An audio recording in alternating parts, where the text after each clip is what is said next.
Looking back, I'd say I had a pretty enjoyable childhood. Nothing bad ever happened to me. I barely ever got sick, never broke any bones, or got into fights with my cousins when I visited. I was basically a picture perfect child, not to brag.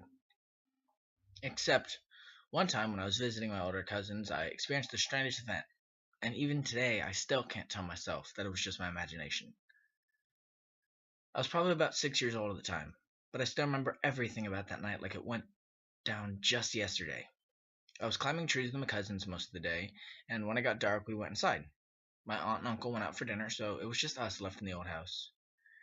And then I suggested it. Let's play hide and seek!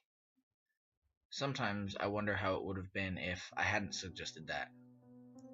Either way, it was Alex's turn to be first, since he lost rock, paper, scissors, and Ray and I scattered to find a hiding place. First, I tried squeezing behind the sofa, my favorite hiding spot, but it was closer to the wall than normal. As lucky as I was, I still couldn't fit that time.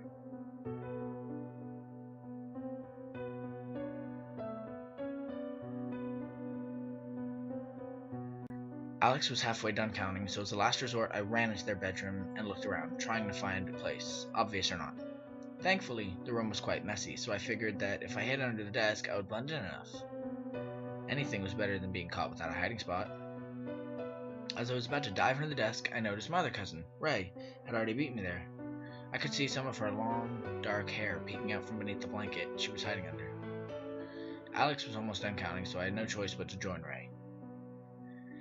I said to let me under the blanket with her, but when I reached out to pull some of it over me, she scooted away. I scooted closer and reached out again, whispering a really long please, but she jerked away to completely avoid my touch.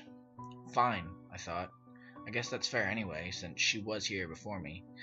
It makes sense for me to be the one to be caught first. I teasingly whispered that I could see her hair anyways. She rustled around in the blanket trying to cover it, not succeeding. When I looked around for my hiding spot, I could see that it was definitely a good place, with some boxes blocking the view of the door around the corner. If someone just gave a quick glance over the room, they wouldn't have seen us. I leaned over and whispered how this is a really good hiding spot. Ray rustled around under the blanket in response. Then suddenly I heard Alex walk into the room. He looked around, checking under the bunk beds, right across from the desk. I held my breath.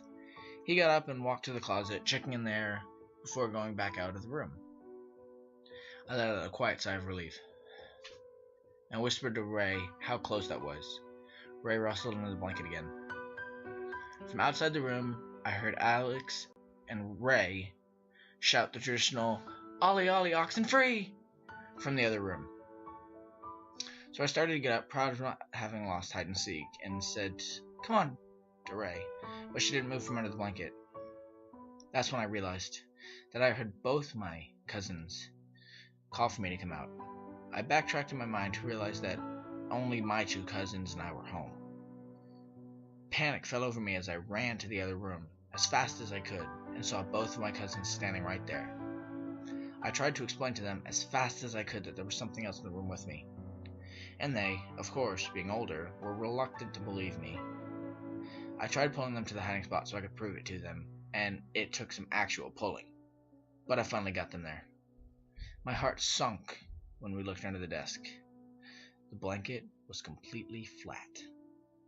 My cousins laughed at me as I frantically searched the whole room, top to bottom, and scoured the boxes next to the desk for any trace of the figure, or anything I could have mistaken it for, with no luck. It was gone, and still, many years later, I have no explanation of what it could have been, and frankly, I'm glad I never got to see what was underneath that blanket.